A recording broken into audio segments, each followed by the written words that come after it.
السلام عليكم ورحمة الله وبركاته. بسم الله الرحمن الرحيم، والصلاة والسلام على سيدنا محمد وعلى آله وصحبه أجمعين.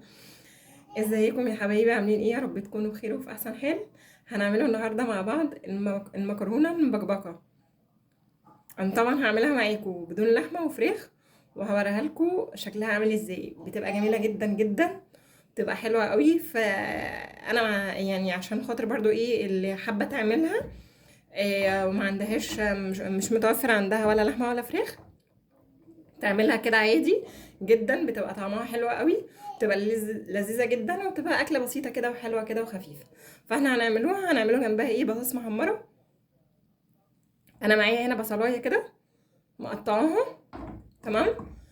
هنولعوا عليها كده، وهننزلوا عليها كده بشويه زيت. طبعا انت بقى لو عندك قطع فراخ حابه تضيفيها او لحمه، بتشوحي اللحمه او الفراخ مع البصله، تمام. طبعا انا ضربه لها طماطم في الخلاط، طماطم شويه حلوين كده، يعني في مقام كيلو الا ربع كده ولا حاجه، عشان خاطر صلصتها تبقى حلوه كده معايا ولونها حلو. انا مش ضايفه صلصه في الطماطم ولا اي حاجه تانية. انا البصله دي كده بشوحها كده لحد ما تديني اللون الاصفر، وبنزل عليها بالطماطم. حبايبي كده انا صفرت البصله اهي. انا كده ضفت لها الصلصه. حبيبتي اللي اول مره تسمع عن المكرونه المبكبكه دي، اكله بدويه كده لويه، حلوه قوي. جربيها وان شاء الله باذن الله تعجبك. بتبقى حلوه كده وطعمها جميل ومغذيه، جربيها وباذن الله كده تعجبك. ما تنسوش تقولوا لي رايكم في التعليقات. انا هسيبها كده تتسبك شويه كده وهرجع لكم تاني. انا بس هضيف لها شويه فلفل اسود كده.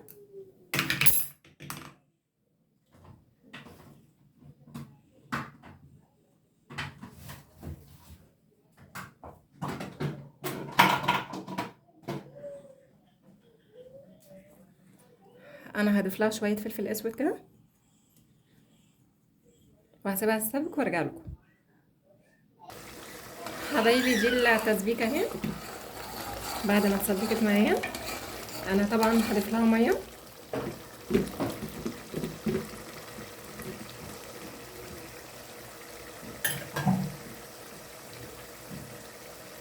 هنزل عليها كده بالميه اهي.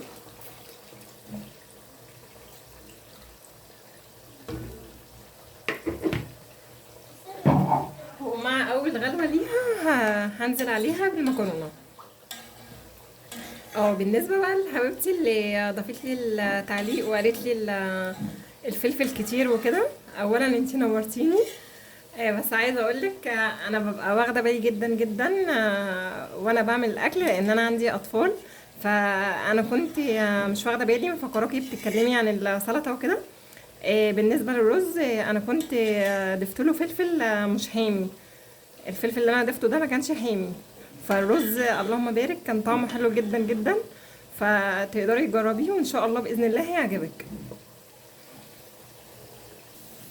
طبعا هي غلت معايا اهي. هنزل عليها بكيس المكرونه كده. انا عايزه اقول لكم الطريقه دي اللهم بارك، يعني ما شاء الله بتطلع كميه من المكرونه حلوه قوي.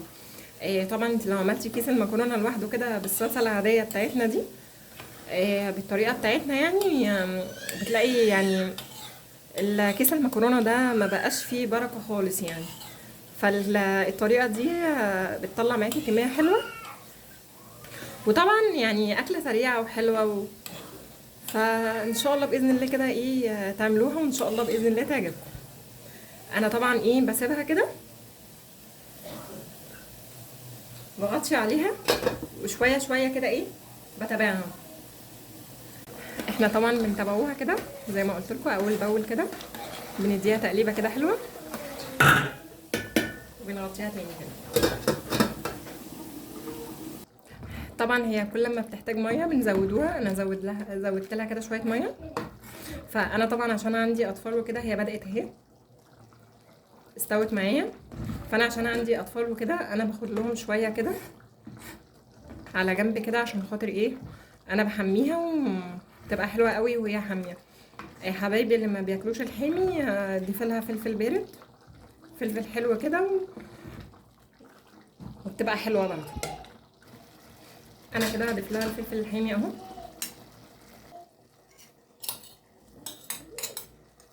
وهسيبها كده برضه ايه تستوي شويه كده بالفلفل. حبايبي ده الاكل اهو بعد ما خلاص معايا.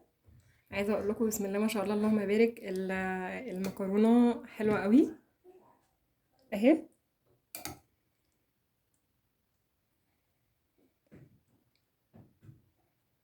وصلصتها ما شاء الله كتير، مطلعه معايا كميه حلوه. جربوا ان شاء الله الطريقه دي وان شاء الله باذن الله تعجبكم. ما تنسوش الاشتراك في القناه وتفعيل الجرس عشان يوصلكم مني كل جديد. والسلام عليكم ورحمه الله وبركاته.